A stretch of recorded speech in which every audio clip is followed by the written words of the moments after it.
Hey, do you know what time it is? That's right. It's time for Coach Lindy's podcast.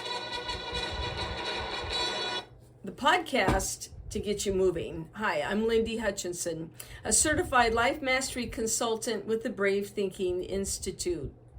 As a life coach, I help others transform their life as I have mine. It's not easy, but it is possible, and it most certainly is worth it. Each week, I'll share insights that inform, inspire, and ignite in you your desire to create a life that you love. So let's find out what's going on this week. Aunt Jamima. Ooh, Aunt Jamima, I think of pancakes. Well, those of us of a certain age may have fond memories of what Aunt Jamima products represented. For me, it was pancakes, and then there was also Uncle Ben. As of 2020, we know both advertising icons of using Aunt Jamima and Uncle Ben's were discontinued. It was considered disrespectful and inappropriate, and a vehicle that kept on using racial stereotypes. And there's certainly many ways to promote a product without doing that. Now we know that certain representations are real people, like Colonel Sanders, KFC, Kentucky Fried Chicken. Colonel Sanders, Harland Sanders, really was a colonel. So now we know that through the magic world of advertising and image creating and branding, that he probably kind of used that, exploited that more, but he really was a colonel. Well, who was Aunt Jamima? Was she an aunt? And was her name Jamima? And did she make pancakes? Well, yes and no. She ended up becoming an aunt. We'll get to that in a minute. Her name was not Jamima. Her name was Nancy Green.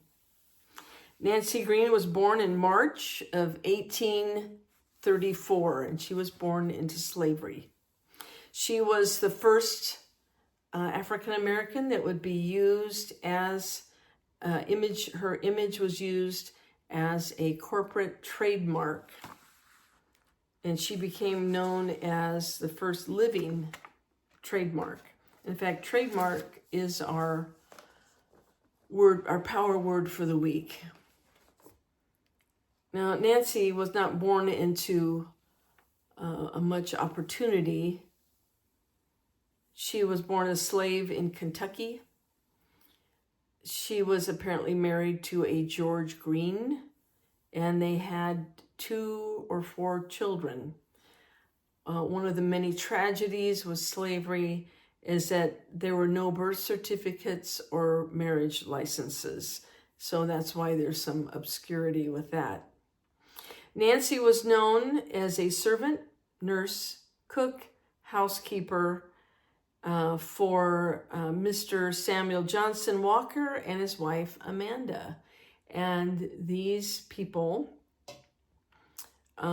became the parents of well-known Chicago Circuit Judge Charles Moorhead Walker and Dr. Samuel J. Walker. Now, sadly, by the time 1865, the end of the Civil War, rolled around, Nancy, at the ripe old age of 31, was a widow and had no children. She lived in a wood frame shack behind the Walkers. They ended up moving from Covington, Kentucky to the Swank Residential District in Chicago. And that was in the early 1870s. Now, Judge Walker doesn't explain how this came to be, but we know that they ran with influential people. Judge Walker one of the sons of the couple that she worked for, recommended to the R.T. Davis Milling Company of St. Joseph, Missouri, to use Nancy's image and invited her to become Aunt Jamima. And they were looking for a real living Black woman. So at the age of 59, Nancy made her debut as Aunt Jamima at the 1893 World's Columbian Exposition held in Chicago.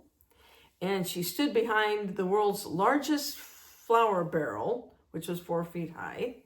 And she operated a pancake cooking display, sang songs, and promoted the product. Well, after that, she was such a great hit and people loved seeing her. The company offered her a lifetime contract to adopt the moniker of Aunt Jamima and promote the pancake mix.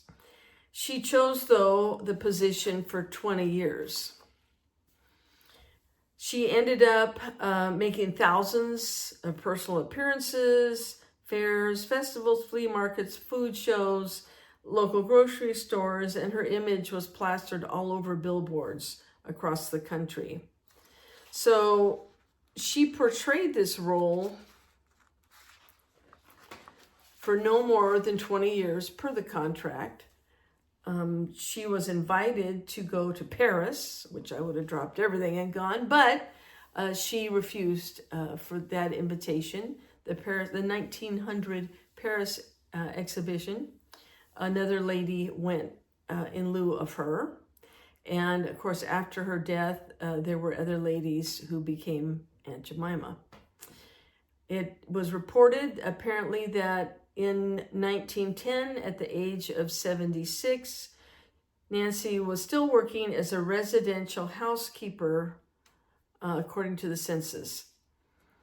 A few people were aware of her role as Aunt Jamima. She did end up living with a great nephew, so she was an aunt in the Chicago area at the time of her death.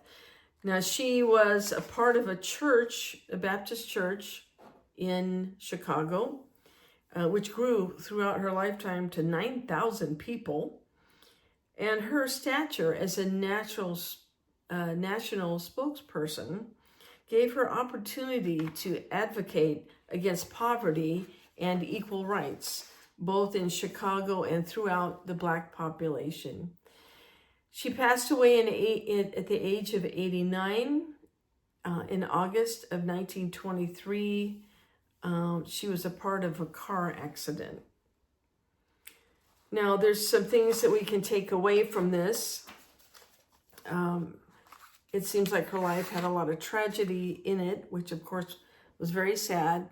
But on the flip side, she was able to use her presence and her being visible as Aunt Jamima, not just to promote a product, but it said that she advocated for Black people, and she advocated, no doubt, for probably women and equal rights and against poverty. So Nancy Green was not a person who was given a lot of privilege in life, and yet it sounds like with her own diligence, hard work, and apparently creativity, she was able to give herself some opportunities, and she was able to open doors for others. So Nancy Green, though she was a part of the trademark, she was much more than a trademark, which is our Training the Brain thought for the week. And it also gives us an opportunity to think seriously about the blessings that we have. Very few of us have been born into slavery or had endured any type of a life like that. So, my friends, a little humor at the end from the Hey That's Funny file. I haven't spoken to my wife in years. I hate to interrupt her. I don't know who that was, but I think they're right. I think most husbands might agree with that. So, As you build your life and create a life that you love, see what you can do to help and encourage someone else like Nancy Green did. So until I see you again, take care and keep building. Bye-bye. Hey, thanks for joining me this week. I look forward to being with you every week. And if you'd like to get in touch with me, please email me at coachlindy@lindyhutchinson.com. My name is spelled L-Y-N-D-I, so it's Coach Lindy, L-Y-N-D-I, at Lindy Hutchinson, LYNDIHUTCHINSON.com. I value what your input is, and I'm always open up for suggestions and ideas. If you will like and or subscribe to this podcast, that would be wonderful. I appreciate it. And I enjoy anything that you might want to send in, or if you would like some more information about coaching, send me an email and I will get back with you, and we'll talk about how you can create your best life. Have a good week. We'll see you next time. Thanks. Bye-bye.